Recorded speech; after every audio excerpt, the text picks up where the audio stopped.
नमस्कार, मैं मुजफ्फर अली।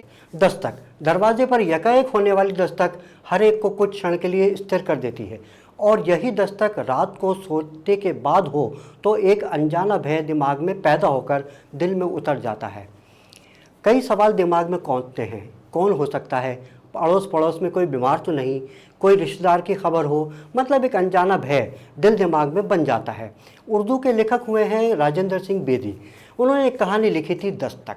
1970 में बेदी साहब ने भी इसी कहानी पर फिल्म भी बना दी थी। फिल्म भी खूब चली और फिल्म के गाने भी।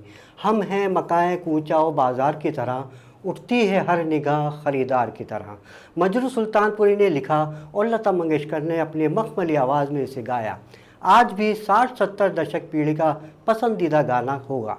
कहते हैं उस समय की उर्दू अदब की दुनिया बहुत रिच हुआ करती थी। हिंदी के साहित्यकारों तक ने इस गीत को बहुत सराहा, लेकिन इसे साहित्य में स्थान नहीं दिया गया क्योंकि ये फिल्मी गाना था। उस दौर में फिल्म के लिए काम करना, गीत लिखना, नाचना, गाना बहुत निम्न स्तर का काम समझा जाता था। बहरहाल, मजरू सुल्तानपुरी का ये गीत लोगों के लबों पर चढ़ा, लेकिन किताबों में दर्ज नहीं हो सका। तो मैं कह रहा था कि घर के दरवाजे पर अनायास ही दस्तक से एक डर पैदा होता है।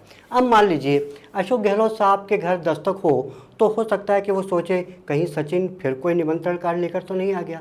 सचिन के घर दस्तक हो तो वो सोचे हाईकमान ने फिर मुख्यमंत्री बनने की जिद छोड़ने की सलाह तो नहीं भेज दी। भजन लाल शर्मा के घर हो दस्तक हो तो वो सोचे दिल्ली से फिर कोई नई पर्ची तो नहीं आ गई। सोचें, अगर वसुंधरा राजे के घर दस्तक हो तो वो सोचेंगी कि कहीं दिल्ली से फिर राष्ट्रीय पद का ऑफर तो नहीं आ गया। मुनीर रात को उठ के बैठ जाएं और सोचें कि भारत ने कहीं स्ट्राइक तो नहीं करती।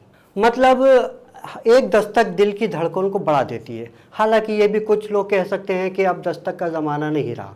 अब तो मोबाइल की रात को अचानक बजने वाली रिंगटोन वैसा ही अनजाना भय पैदा कर देती है। आधी रात को मोबाइल फ़ोन की अचानक बजी रिंगटोन दस्तक का आधुनिक रूप है। रात को चुनाव आयोग के फ़ोन की रिंगटोन बजे और वे उठाने से डरे कि कहीं राहुल गांधी का तो नहीं है। हाँ, एक अलग ही प्रकार का डर गृह मंत्री को हो सकता है। रात को रिंग बजे और उधर से कपिल सिब्बल पूछ बैठे, सर जगदीप धनखड़ कहाँ है?